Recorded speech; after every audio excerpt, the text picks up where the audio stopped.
Good morning, students. We have been discussing that the force on a charged particle in a magnetic field. The expression is given by F is equal to QVB sin theta. QVB sin theta.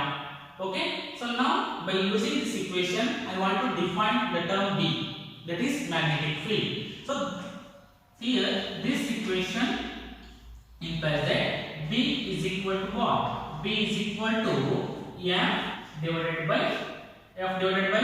QV sin theta. QV sin theta. Now B is a new term for us and I want to define this B in a simplest manner. So for that I have to consider Q is equal to 1 coulomb. Q is equal to 1 coulomb. V is equal to 1 meter per second. V is equal to 1 meter per second and theta is equal to 90 degree. Theta is equal to 90 degree. Then the equation becomes B is equal to what? F numerator as it is divided by what about Q?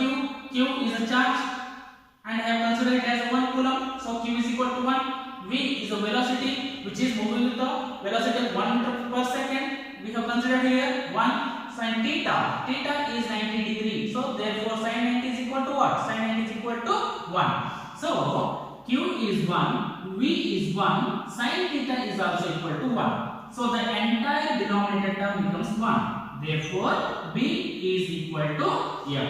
So this is the equation. And by using this we can define the term magnetic field. So how can we define? The magnetic field or the strength of the magnetic field is numerically equal to the force experienced by 1 coulomb of charge. Force experienced by 1 coulomb of charge which is moving with the velocity of 1 meter per second. What about this 90 degree? 90 degree is nothing but perpendicular. So which is moving with the velocity of 1 meter per second perpendicular to the magnetic field. Once again, the strength of the magnetic field or magnetic field at any point is numerically equal to the force experienced by 1 coulomb of charge moving with the velocity of 1 meter per second perpendicular to the magnetic field. Okay, so this is the definition of magnetic field.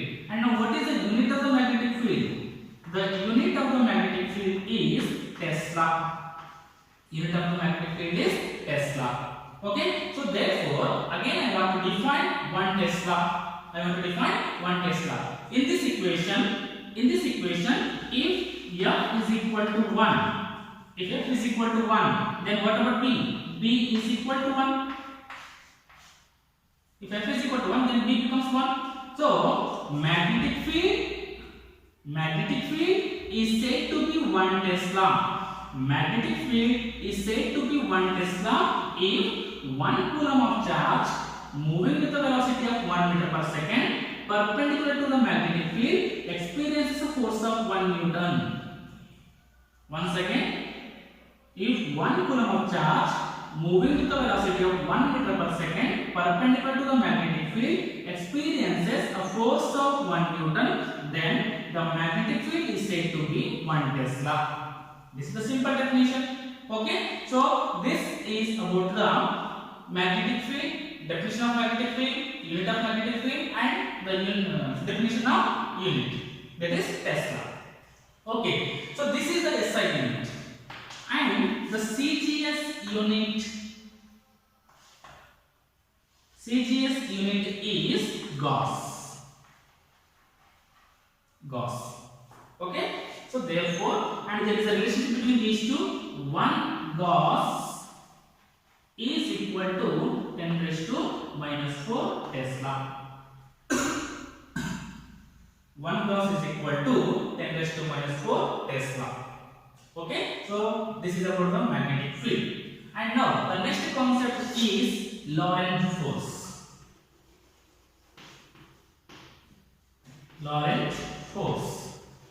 Now what is Lorentz force? A charged particle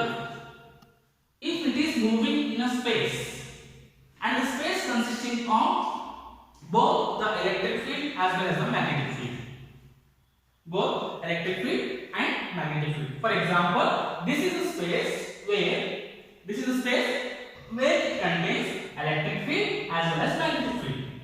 This is not just imaginary concept, but in reality also, entire the space, this is a space which is consisting of electrons, that is ions, and those ions produces electric field, and therefore I have considered here the space which is consisting of, this is a space which is consisting of electrons, that is electric field as well as the magnetic field.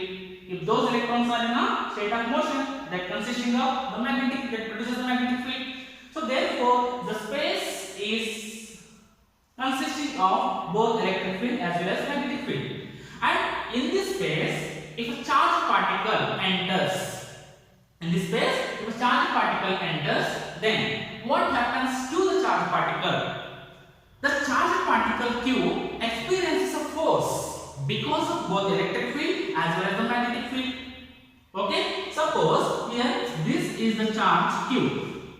This is a charge Q, and this enters into the space, and this is the space I have considered, and this is the space which consisting of electric field E, and again this is the space which consisting of magnetic field B. And this charge enters into this region, then this charged particle experiences a force. Force because of what? Force because of due to electric field as well as due to the magnetic field also. As we know, when the charge is moving in an electric field, it experiences a force that is given by F is equal to E divided by Q. E is equal to F divided by Q. E is equal to F divided by Q. Electric field is defined as force per unit charge. Okay? So this implies that electric field is equal to what? Electric field is equal to, force is equal to Q into E. So this is the force on the charged particle because of the electric field. This is the force on the charged particle due to the electric field. Okay. Next, the same charged particle experiences the force because of the magnetic field also. And yesterday in my last class we have discussed that the force experienced by the charged particle in the magnetic field, and the equation is given by this equation. Okay, F is equal to QVB sin theta, and in vector form this equation can be written as F is equal to Q into V cross B. So this is the force experienced by the charged particle in the magnetic field.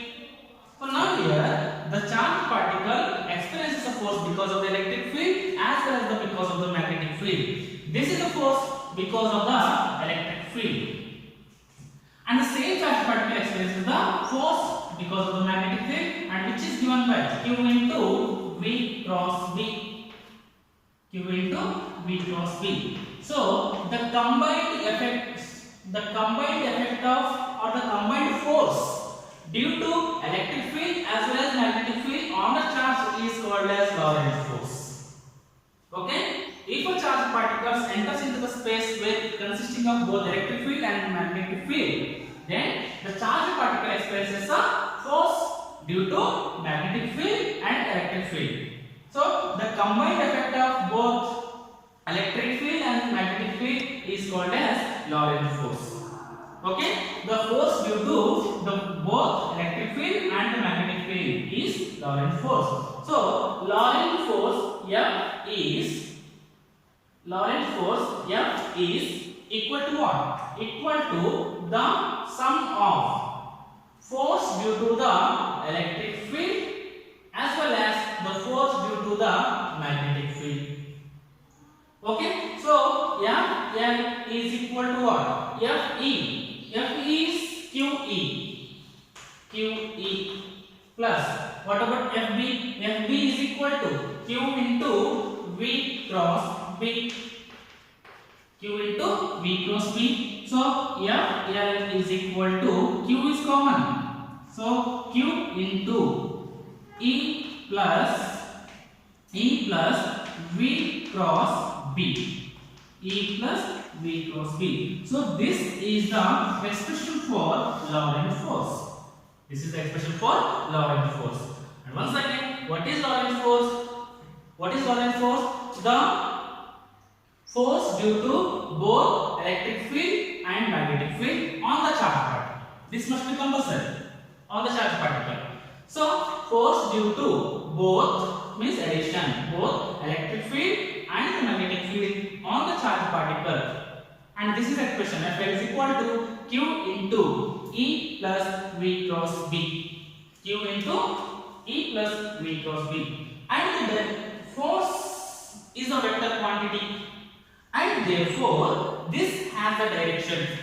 To find the direction of the force on the charged particle, to find the direction of the force on the charged particle, here we have some rule. And the rule is given by Fleming's left hand rule. Fleming's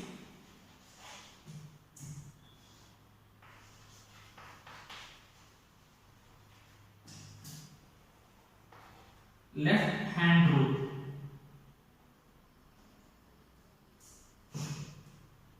So according to this Fleming left hand rule, we can determine the direction of the force. Direction of the force. Okay. And what is the statement of Fleming's left hand rule? What is the statement of Fleming's left hand rule? Just a minute.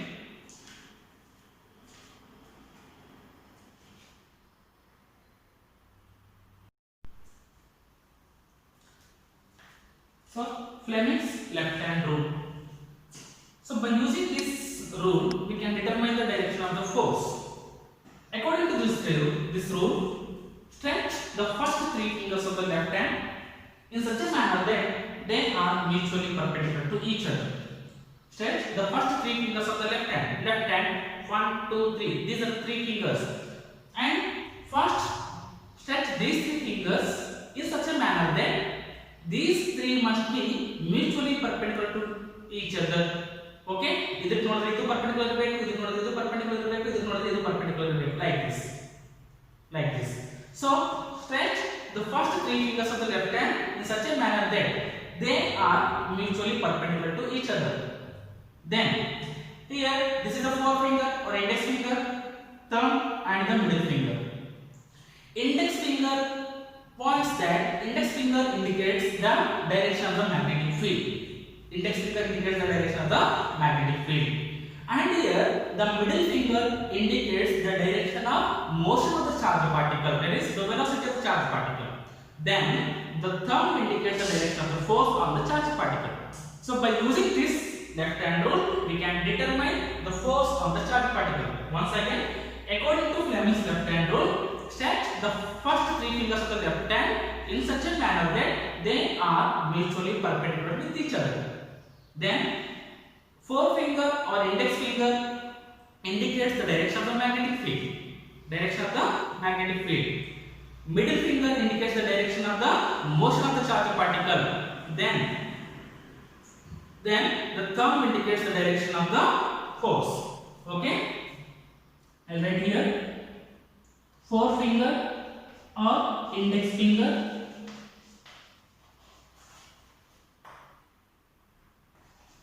middle finger, then thumb. Index finger indicates direction of magnetic field. Middle finger indicates the direction of velocity. Direction of velocity. And thumb indicates direction of force. These are the two given quantities. And here this is the unknown you have to determine here. Like this. Okay? So this is the rule by which we can determine the force on the charged particle. Force on the charged particle.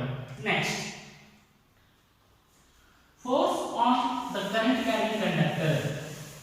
Force on current carrying conductor.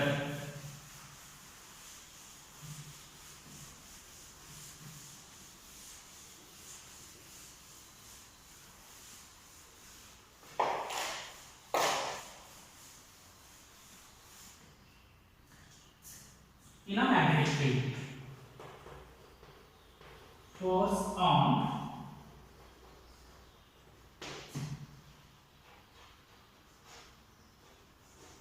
current carrying conductor. Force on current carrying conductor in magnetic field. In magnetic field B. Okay, this is the magnetic field I have considered here. This is the magnetic field B. Magnetic field B, and in which a conductor, that is the wire which is carrying current, is placed, or which is placed. So this is the conductor. This is the conductor whose length is L. Whose length is L, and the conductor makes at an angle theta with the magnetic field. Once again, this is the conductor which has a length L and carries the current I. Carries the current I. This conductor is placed in the uniform magnetic field B, and that makes an angle theta with the magnetic field.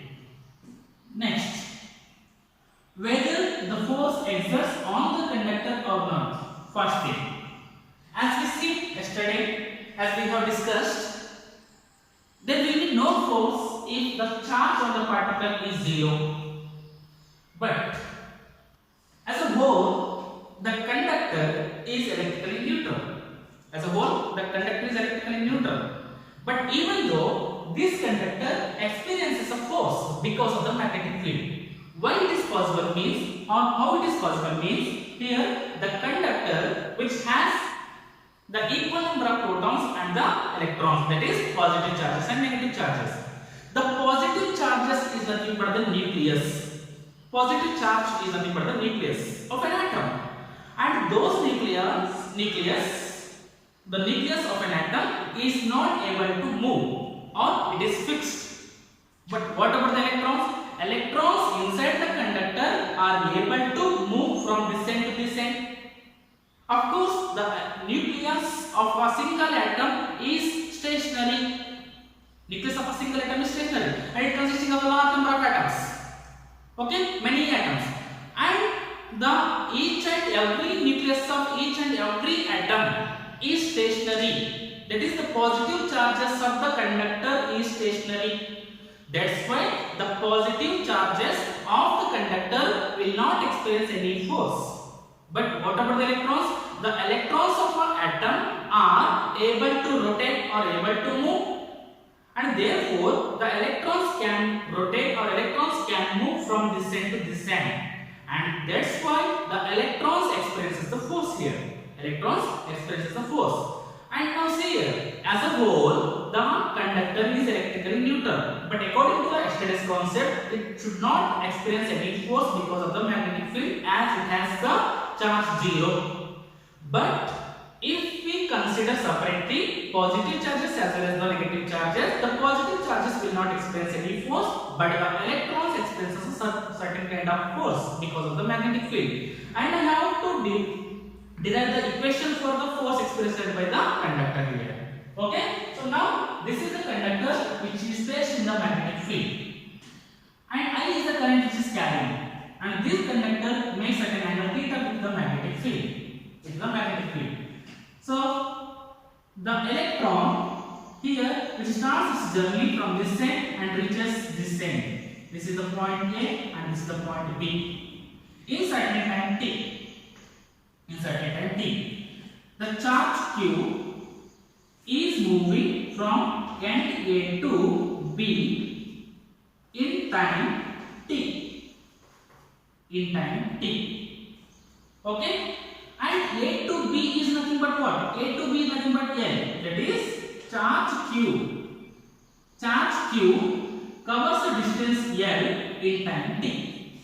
Okay?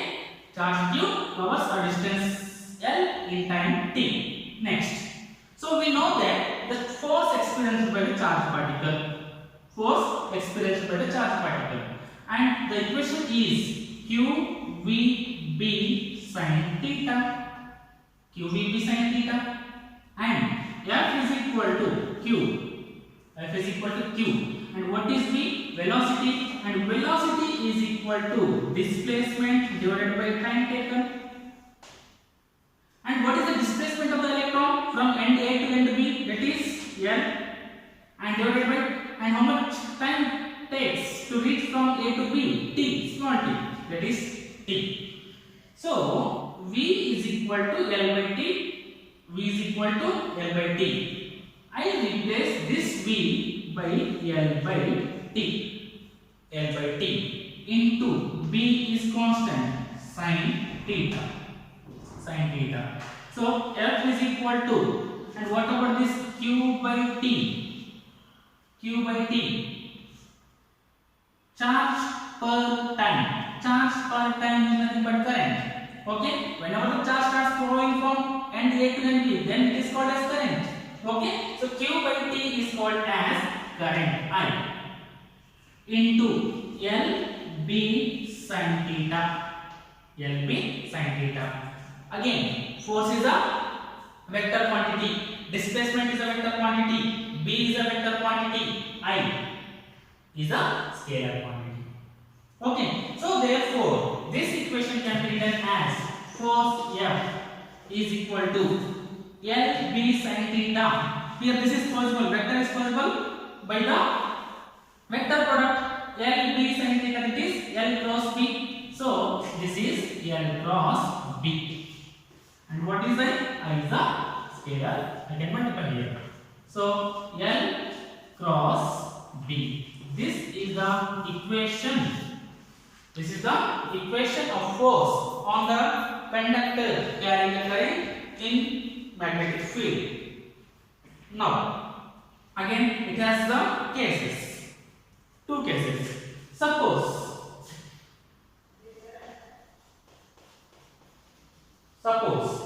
if theta is equal to 0 degree or 180 degree.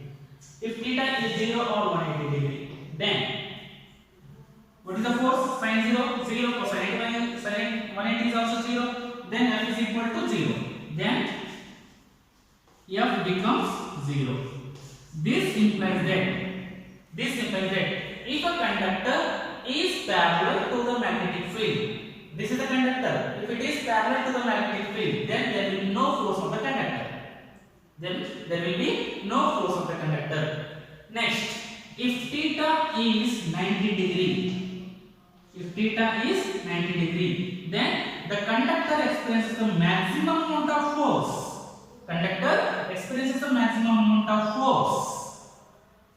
And what is the magnitude of the force? Here, F is equal to ILB. This is the force which is maximum if the conductor is perpendicular to the magnetic field. If the conductor is parallel, then there will be no force. If the same conductor is perpendicular, then the force will be maximum on the conductor. And this is about the force on the current carrying conductor in the magnetic field. So, in my next class, we will discuss about the motion of the charged particle in a magnetic field. And while moving, what are the properties it will behave, and what is the part of the charged particle in the magnetic field, we will discuss in my next class.